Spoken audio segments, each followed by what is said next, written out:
Okay, so now I'm going to talk a little more in depth about kind of OT in the NICU and where we fall into that setting and how we can make a difference in that setting. So, the first really important thing to talk about is the multidisciplinary team. So, going into the NICU as an OT, you should expect to walk into a team environment where you want to be collaborative. Communication is really key in that environment. There's so many different factors contributing to a baby's health, and we really want to make sure we're providing the best care. So it's really important to be involved in the team approach. And I know at the hospitals that I've worked at, everybody's really collaborative and open to your ideas, suggestions, feedback, questions. So it's really important to make sure that you're involved in the team. So some people you might find on a multidisciplinary team in the NICU would be OTs. Depending on the level of NICU you're in and what hospital, you might also see speech therapy and physical therapy. It kind of depends on that specific hospital. My hospital had all three disciplines. You'll see audiology, child life specialists, nutrition, case management, social work, doctors, residents, nurse practitioners, and lactation consultants. And there could be additional team members as well. It just kind of depends on your setting. With this team approach, it's really nice because, at least in my setting, we did weekly and really daily rounds. So we would just give a quick snapshot of each baby, make sure there's no issues going on, social issues, new medical issues. So it was really nice to kind of know what was going on with that team approach.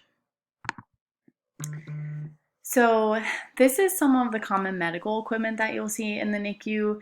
Going into it as a newer therapist, it can be very overwhelming just because if you're not used to seeing all the lines and tubes and medical equipment, it can be intimidating, but just know that your job is to help make the baby comfortable and provide a good, calm environment for them.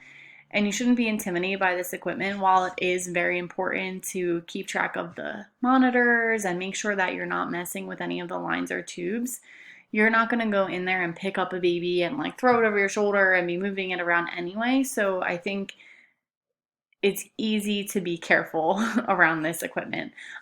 So at least in the pictures on the baby with the little tube on its face, that is an NG tube. So that's a form of feeding tube.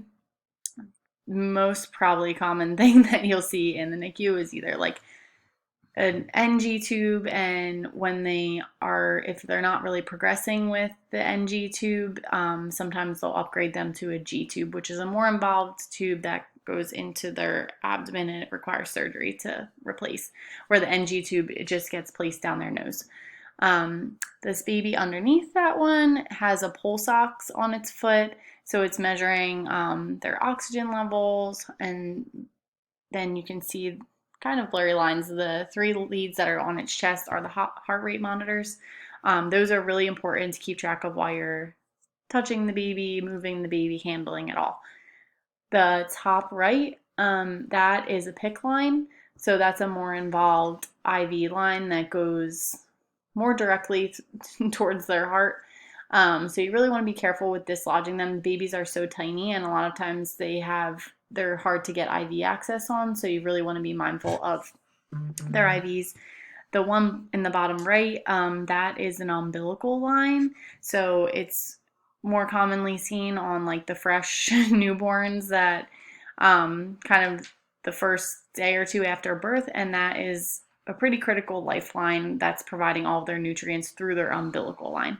You'll also see things like a blood pressure cuff, JP drain, which is not typically common in the NICU, but that's something you could come across. A wound vac, also not the most common. Different kinds of respiratory support. A replogal, which is a drain that they may have coming out of their nose. Chest tubes, and then catheters. So these are examples of some of the different types of oxygen support that a baby might be on in the NICU. The least invasive would be the nasal cannula. They're typically hooked up to a wall monitor, that can control the level of oxygen that they're getting. Sometimes the babies will be on vapotherm, which is a little bit of a higher form of nasal cannula. It's providing more moisture to the oxygen as they breathe it in.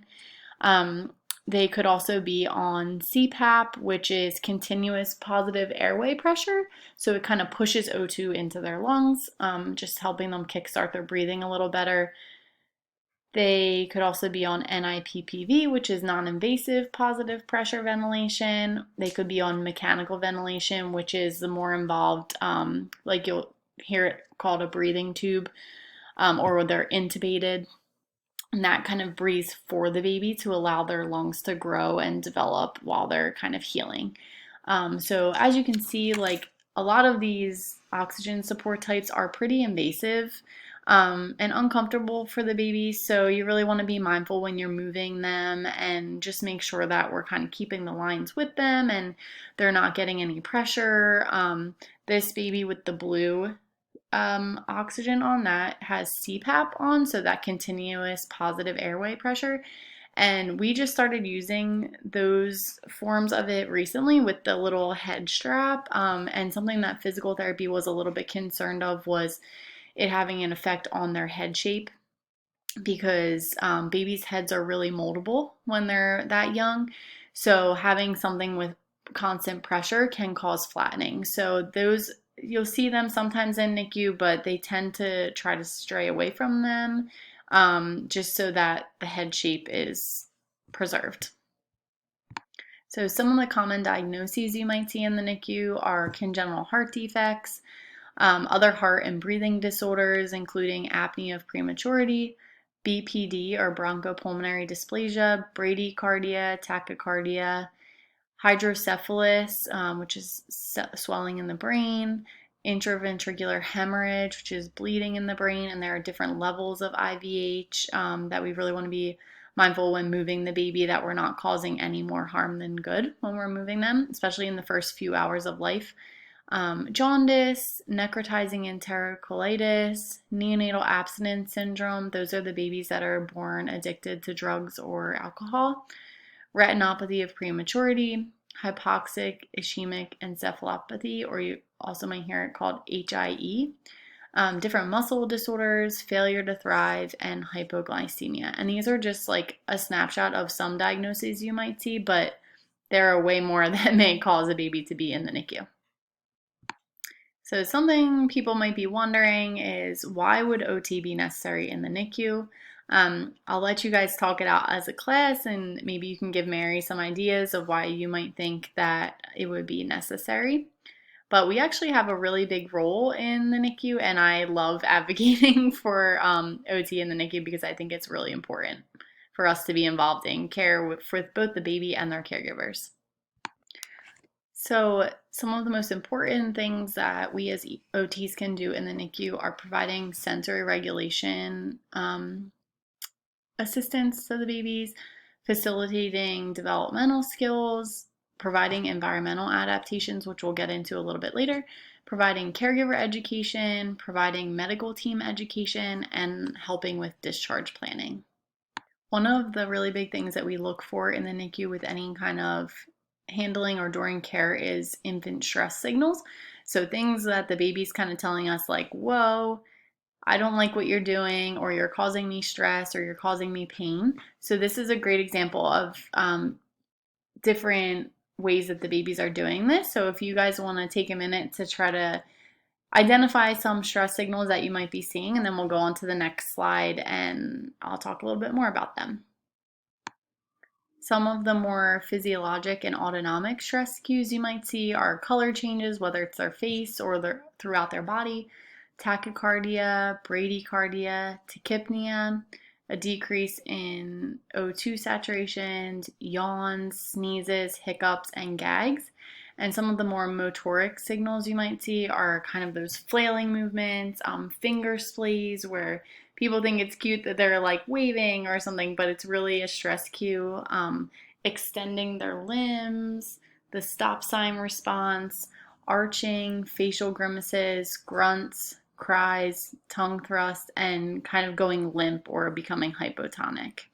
And then in turn, babies are also able to show some self-regulation signals. So the approach signals means they're ready to learn, they're ready to play, they're ready to interact. These could be with smiles, mouthing their hands, pursing their lips, some coos. They look very relaxed.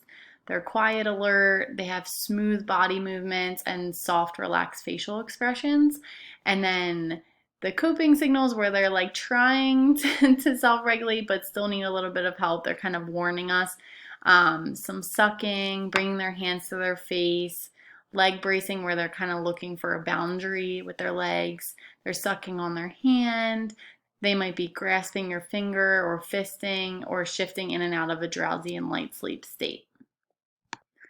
And then in turn, sensory in the NICU is one of the most important things that we talk about. Just a really quick refresher if you haven't learned it yet. The sensory systems develop throughout the woman's pregnancy. Touch develops around 12 to 13 weeks. Vestibular system develops around 24 to 28 weeks. Taste and smell develops around 24 to 28 weeks. Their auditory system develops around 29 weeks, and then vision starts to develop around 32 to 34 weeks. So if you think about this, when you go into a NICU environment with bright lights, loud sounds, different smells, there's a lot going on, and that's a lot for a baby's body to process, especially those babies who are born premature who don't have mature systems yet. So as an OT, we can address these needs in the NICU by providing four-handed care with nursing. So in that, the nurse will go in and maybe have to, every 4 hours or 3 hours, they have to go in and do care. So that might be setting up their feed on the NG tube or actually feeding them, changing their diaper, changing out different dressings or lines that they might have. So it's nice to go in as an OT, and you can be an extra set of hands. So my hands are usually strictly in there to keep the baby contained, calm, help facilitate that midline position that I talked about a little bit earlier. Maybe shielding their eyes from light or shielding their ears from loud sounds or providing nice deep pressure that's calming to their body system. It can also help adapt the environment to create a calm, safe space for infants to develop. I can't tell you how many times I'll be in working with a baby and a group of residents or a doctor or another discipline comes in, flicks the lights on 100%, comes in pressing buttons on the monitor, just like moving things around, making a lot of noise. And I'm standing there like, hello, like this little baby can't handle all of that extra stimulation. So that's kind of where we step in to provide education for the team, but also helping to adapt that environment to maybe let's turn the lights down, let's provide some dark covering on the incubator or things like that to make it a little bit of a calmer place, a safe space for the infants. And then providing education to family on the same things of sensory development and how they can interact with their baby, because a lot of these parents come in and they are so overwhelmed by the lines and the tubes and their sick little baby that's sitting here. But all that baby needs is their touch and their deep pressure from their little hand hugs that they give them. And it's really helpful to get the parents involved because it makes them feel more comfortable, and it's also facilitating that baby's development by having them involved. And then these are just some pictures of different adaptations that we can provide in the NICU. So eye masks to help block out the light, or you can also use your hand when the lights are on to cover their eyes a little bit. The little earmuffs in the center to block out some of the noise. The top right picture is swaddled bathing. Bath time can be a really calming environment for a baby. So making it even more calming by keeping them swaddled and contained in that midline position and just doing one limb at a time, we found has really made a lot of a difference in those babies and made it more relaxing for them. The bottom left, often people will donate different quilts or blankets to cover the incubator to keep the light out. And then as the baby's getting older and developing a little more, they'll start to remove that for certain periods of time throughout the day to help facilitate the sleep-wake cycle and get them in a more natural pattern. And then the bottom right picture is a little octopus that the parents can keep with them, and it'll hold their scent. So then when the baby is there on its own, or even when the parents are still there, they keep it in the incubator so that they have that scent, and then they can also work on some grasping, that little palmar grasp on the legs of the octopus.